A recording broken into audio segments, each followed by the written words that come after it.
Right, so this will be a little voiceover breakdown of going through the level from the player's perspective. But before we start,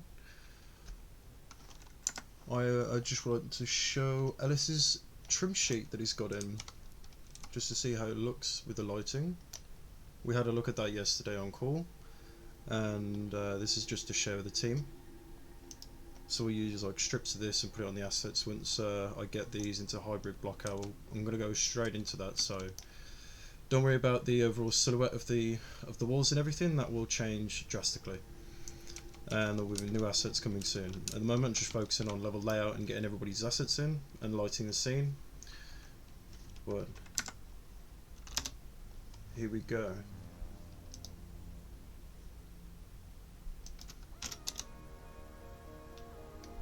So we'll be using the controller, so you won't hear any clickety-clack from my keyboard.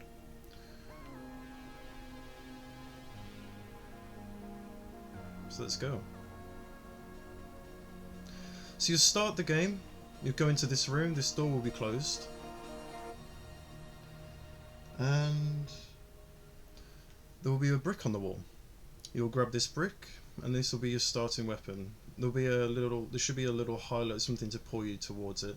Or we can work out the kinks of that. And you'll grab the brick. That'll be your first weapon, and there'll be an enemy within this room.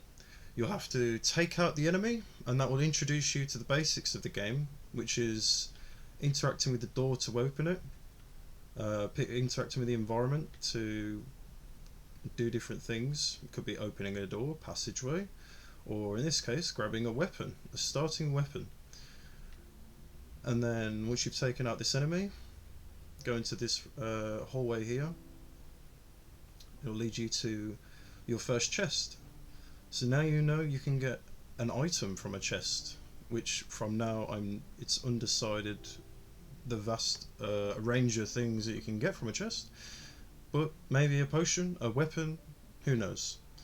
But we'll go forward.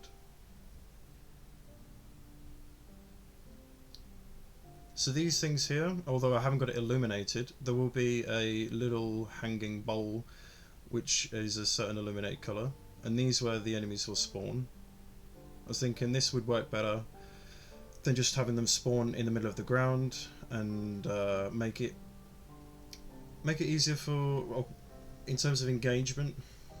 So once you come across this part, enemies will come in, push you away from this direction, which is leading you down to this area, which is more of an intended choice in my part of level design. So you'll see the doorway here, but you'll see that the walls lead down here. So you want to explore down here first. Some enemies will attack you. You'll notice a chest, and this will push you away from this area. But you'll know there's a chest there, and you'll feel drawn to try and explore the hallways to go in that direction. Leading this way, you'll notice a chest and also a little green thing at the bottom of the screen. That'll be where one of the keys are. So I think design wise we might go for like a little rock with some gems, and then we can just recolor the gemstone. Simple red, blue and green to separate them. And then you'll go and then some enemies in this direction will push you down, you'll get chased. This is an idea that I had over the past night and the early hours of the morning. It's just a portal that will take you to like a jumping puzzle bonus room. Not sure what the reward would be just yet, maybe some kind of spell, but that's just being worked on at the moment too. Then you've got the brewery room, so you go in here, and then from the cauldron here you can get a poison spell, I think, or some kind of spell that would tie to being in this part. I can always change the colour, so that's no problem. Plenty of assets to be added as well, which some have been made in the past hour, or half hour even, so I'm just going to add that in. Like some potion bottles and test tubes. I'm going to use a material shader to add some liquid in there. But yeah, you've got another chest in here. So once we get more props, some room specific and some more generalized, we can fill the rooms up nicely. So you can have some rugs, some tapestry on the walls, some more variations of lighting. This is one of the keys that you grab. So you go down here, and then you'll grab another chest, and then you'll drop down here. Maybe you want to go explore this way, or you want to come this way. Let's say you go this way. You've got another option to go in this room, which will bring you back into this center room. So the ideology behind this is just there's a lot of crossing pathways and areas where you can loop back around, so you don't have to go back and forth in one direction. It makes it a little bit less non-linear. But in the armory at the moment, we've got a chest. You can get another weapon from here, and then you can see a key over in this direction. And then you'll just march on round, going down the stairs, and as we come through, you can see that red key again over there, right? But you can't access it. But that right there is another way to try and pull you towards that direction, and show you a little hint of where it is. Another little mob spawner there. That's how it should look. Maybe I might change the colours, but that's what it's set on right now. And that's the boss door, which is sort of being worked on in terms of how it should look. I was thinking that this would be, rather than you walking into it and teleporting you to another room, this will just disappear, and there'll be another room behind it, and sort of another portal that's embedded in the floor, and you jump into that, kind of like the end portal, right? So we're paying a little wink and homage to different games here, which I think would be quite nice and make the game stand out in a different way. These are the pedestals for the keys at the moment. I just blocked it out in Unreal, so you've got easy colour representation of the red, blue and green, and you'll slot them in. Once they're all slotted in, that door will open on the left. But as you come into this room, there's a chest up there. I'll put a torch or something up there, so you'll see that illuminated. So at some point of coming into the room or exiting, you should see that, which will make you want to try and find out where that is and head in that direction. So say if you wanted to heavily head in that direction, you want to go left maybe, we'll head down in this way. You got the catacombs. I think the idea behind this is like a little jumping puzzle, right? So there is possibly a spell, maybe. I think we have a type of necromancy spell, so it could go here. So you jump up to get that, and then there is a blue key that's up here. I'm gonna do a few floating rocks of sorts to jump up and grab that. So you've got two little jumping puzzles in this room, and at the moment there's no mob spawners in this room that are in the wall. So I was thinking we could just have a load of enemies that are just there spawned in. But that could be changed, that's no problem. If people want to go a different route, no issue with that at all. But yeah, you'll head down this way, down this little hallway, and you'll get a chest, a new weapon.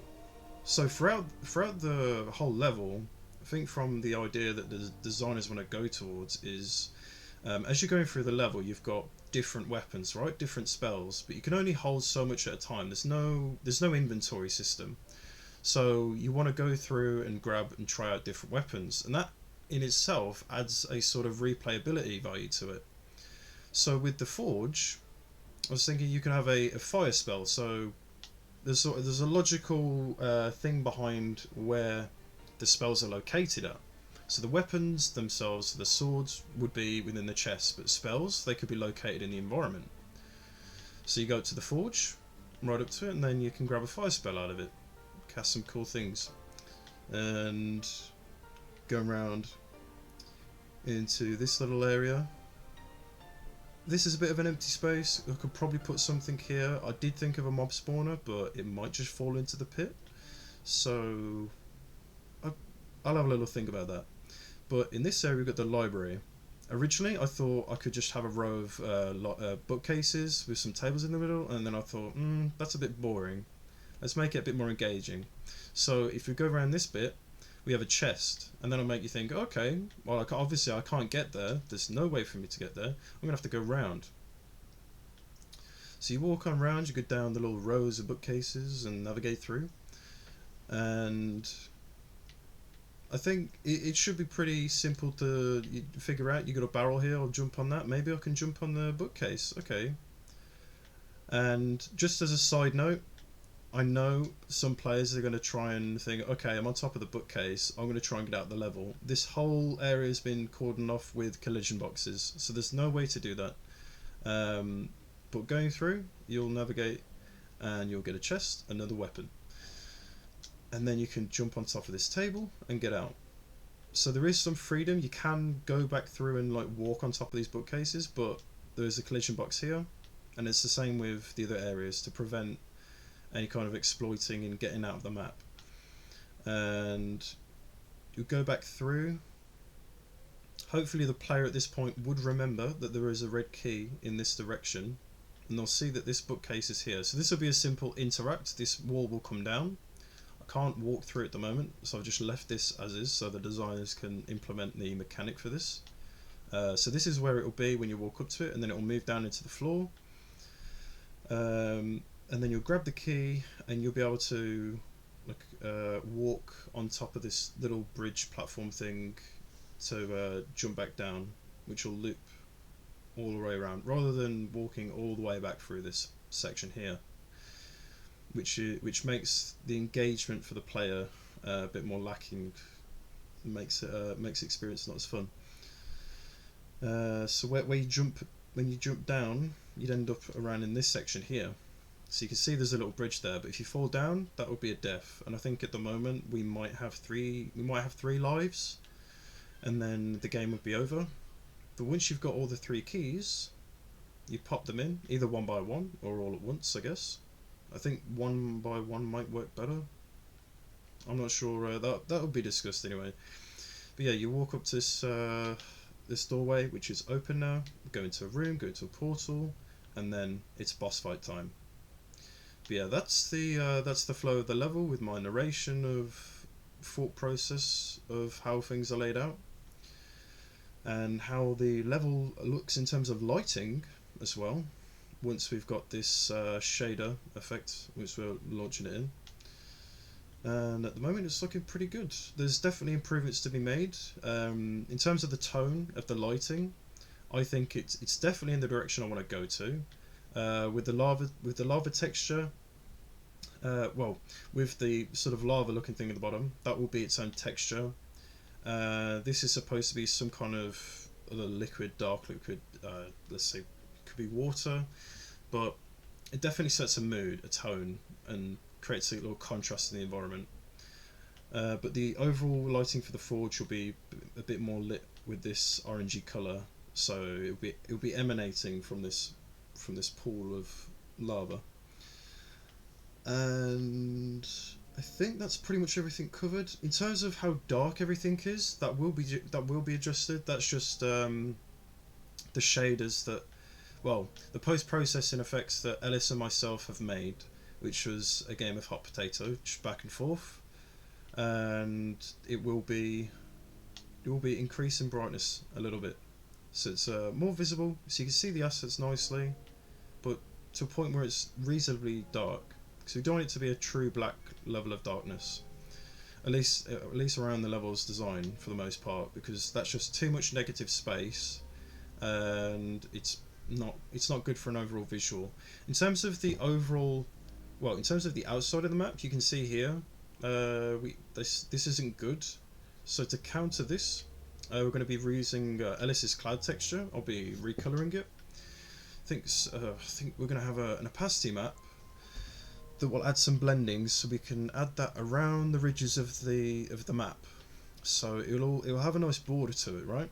So you won't see any of this, no matter how far you look out. And I will manage that myself. But yeah, there's that's pretty much everything right now with the props I've got downloaded and put into the scene. Tried to get real creative with it, but plenty more things to be added and changed. So yeah, that's the update right now. Well, I hope that helps with understanding where we're at right now. Anyways,